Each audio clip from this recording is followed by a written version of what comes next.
Welcome to r/Tales from Tech Support, where we get to have a little chuckle at the technologically disadvantaged, like me. I'm Uncle Reddit, and have I got a story for you. Hey guys, welcome back to the channel. I want to start off by saying thank you so much to those of you who listen and watch the videos and submit your own stories. Email is who'syouruncle@gmail.com. Feel free to send your stories over and we'll put them on the channel. All right, let's read some stories. This one is from listener Sadgut. My partner and I aren't in IT, but we know enough about tech that we're the family's #1 contact people for computer issues. He used to be my father-in-law. He was a diesel mechanic by trade and job, but he was a guru with computers too. He died about 10 years ago, and that family IT role fell to us. Normally no problems, simple fixes for us to be done over the phone. The exception to that rule was always my mother-in-law. Somehow she thinks she knows about computers, probably by osmosis from her husband, but is actually worse than all the others combined because of Dunning-Kruger effect.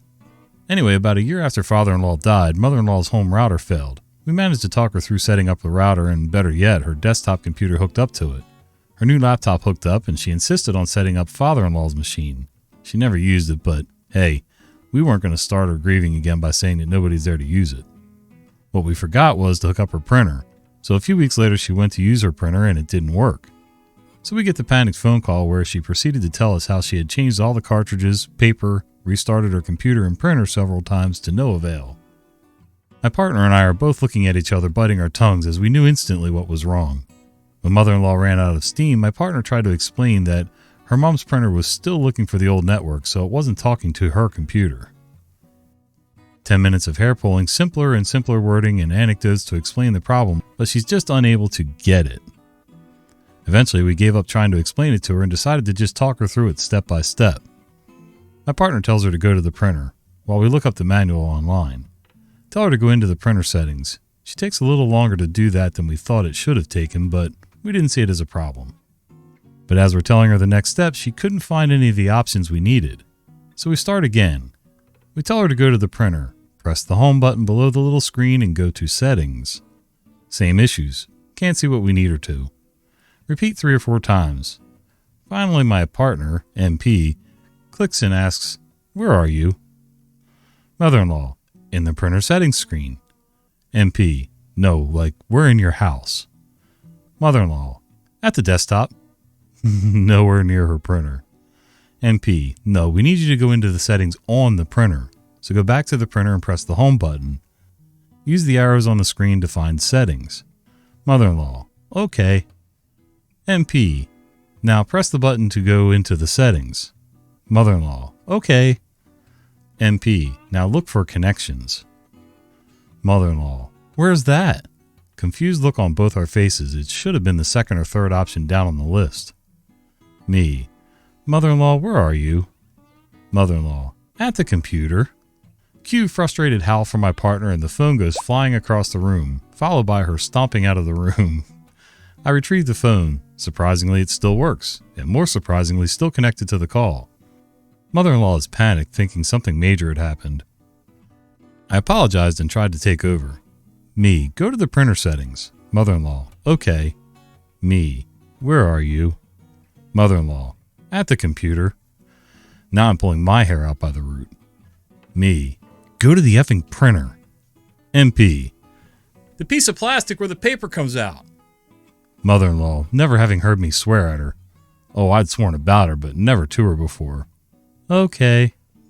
MP, "Now, forget your computer printer settings exist. Until I say otherwise, the only thing that exists is the plastic machine known as the printer." Mother-in-law, tears are now audible.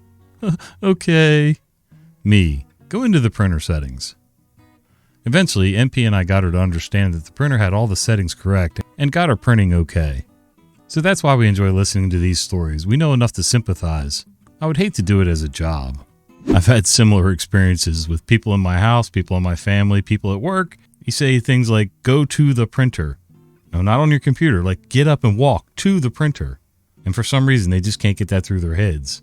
And then, once you think they've got that part and you ask them again, "Where are you?" "At my computer." Thanks for the submission. Oh, that was gold. Oh no, I skipped those steps. At work, we've got a ticketing system, which we introduced in 2020 as the pandemic was ramping up. My boss made it very clear to everyone. No more walk-ups, unless your computer's so broken that you can't put a ticket in. Most people adhered to that, except one person. Let's call her Sue. Sue's an older lady and is steadfast in her refusal to learn how to use computers. She's very manipulative when it comes to this. Sometimes she'll lure you into conversation asking how your weekend was, and use that as a segue into, "Oh, while you're here, can you do this for me?"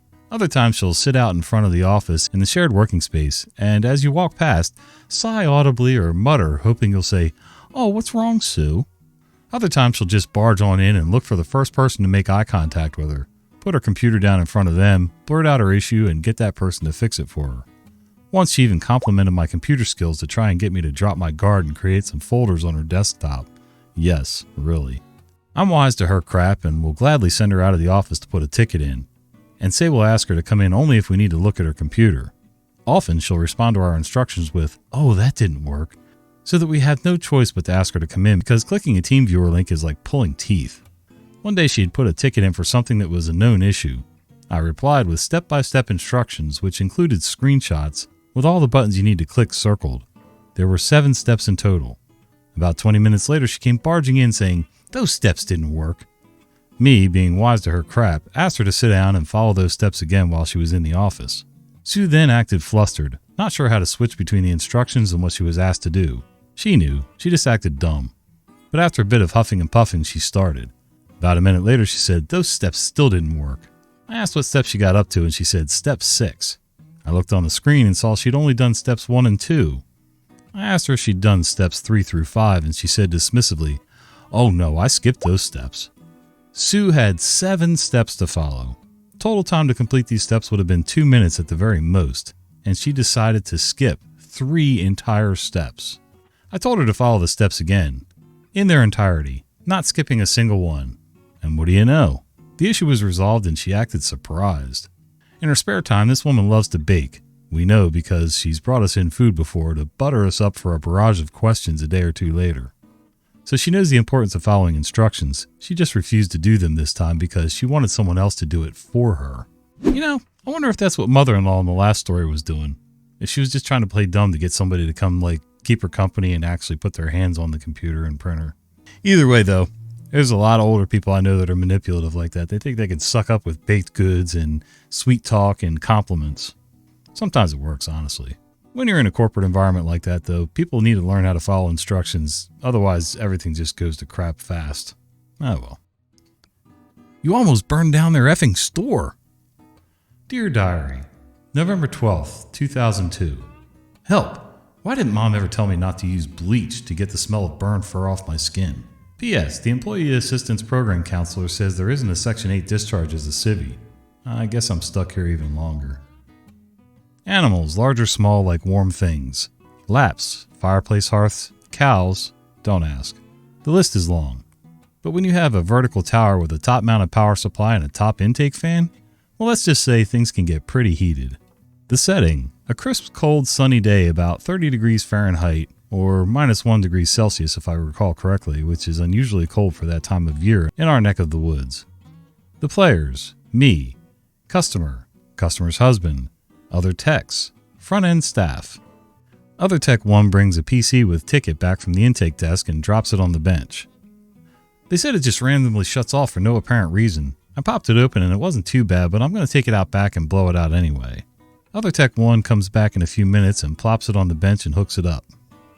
Me, you going to run the stress test on it? Other tech 1, I was going to do graphics benchmarks first, in case it was just a video card. If it's that, it'll save some time. Me, okay. Several hours pass. Other tech 1, well, that system from this morning's running okay, so I'm going to boot into the stress test. Our stress test app booted up into Linux Image, which allocated most of the RAM as virtual disk, and then spawned multiple threads to read-write to the V-disk, real disk, stress the CPU with a math suite, and also decode some video at the same time. It was pretty effective. Next morning, the system is hung. No, not like that. Get your mind out of the gutter. And the shop smells a little funky. We spent about an hour trying to locate the source of the smell without a lot of success. Partly I suspect because our HVAC was a recirculating type, so it tended to homogenize the air throughout the building. It was fading though, so we figured it was probably something from outside overnight. Other Tech 1 was off, so Other Tech 2 took over. The system was powered up but just totally frozen. Other Tech 2 started testing individual components in test systems. Hard disk drive appeared good. Video card appeared good, etc. Eventually he hooked up the power supply to our load tester and he and I went to lunch across town. Cell phone rings. "You guys need to get back quick. Something's on fire in the shop." Well, that's not good. We arrived to find a fire crew, fire chief, and all the store staff standing around outside. No hoses going into the building or anything, so that's one positive, I guess.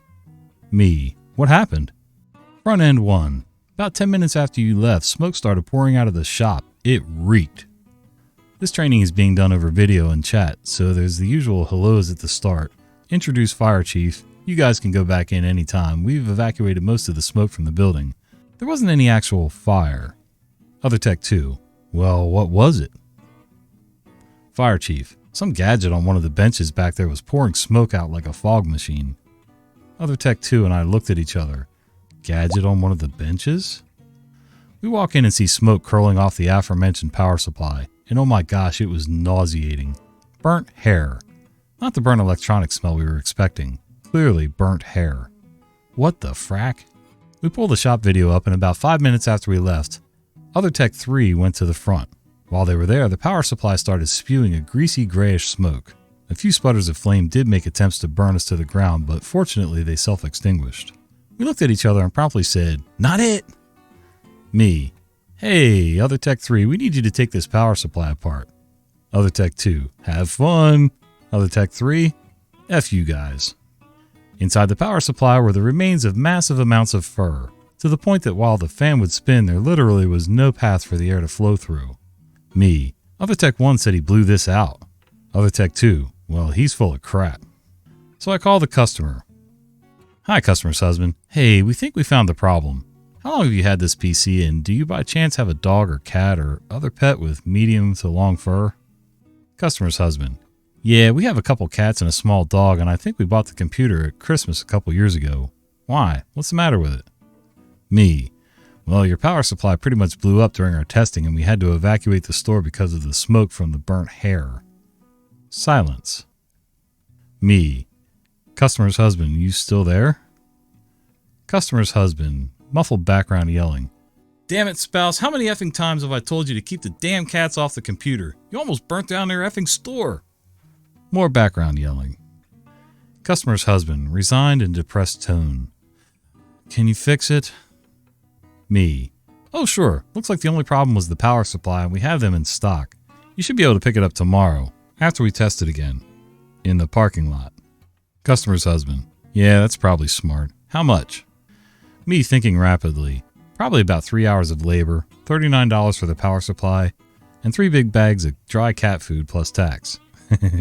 Silence. Customer's husband. "Cat food?" Me. "Yeah, you can run it over to the animal shelter as a donation. We'll list it on your bill." Epilogue. 6 months later, a customer came to the back to enter their password for me. Customer. "Do you smell burnt hair?" Me. "Every day. Every bloody day." P.S. I checked with the animal shelter a couple weeks later, and the customer actually did take some bags of cat food over to them for a donation. That's one of the worst parts about dealing with other people's stuff. You got to deal with their habits, whether they smoke, vape, whatever, their animals, hair obviously, or if they weren't very clean in their house, maybe the faint smell of cat urine from either spraying the tower or just being in a room with an unclean litter box. Bugs, dust, you name it. Ugh. That's why I'm kind of glad I don't do remodels anymore. Because even commercial remodels, we used to go in at night. Another carpentry story. Shocker, I know.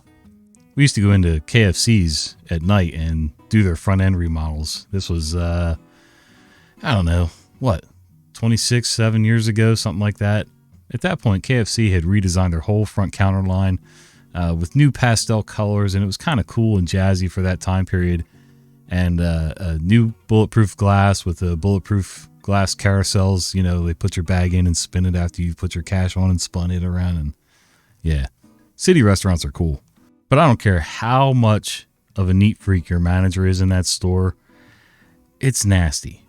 It's old cooking grease, usually some kind of bugs, mostly roaches. I mean, they're pretty common in every restaurant, but yeah, just dust from where people don't really get behind equipment and things, which is good because, you know, like behind the registers and things, all the wires and cables hanging down. If they actually got in there and cleaned, they'd probably disconnect half their crap. And yeah, that's a whole other mess. But well, hey guys, I hope you like these videos. If you did, do me a favor, click like, maybe subscribe to the video if you feel like it. If not, And just to keep the fun going, here's another video for you to click on. See ya.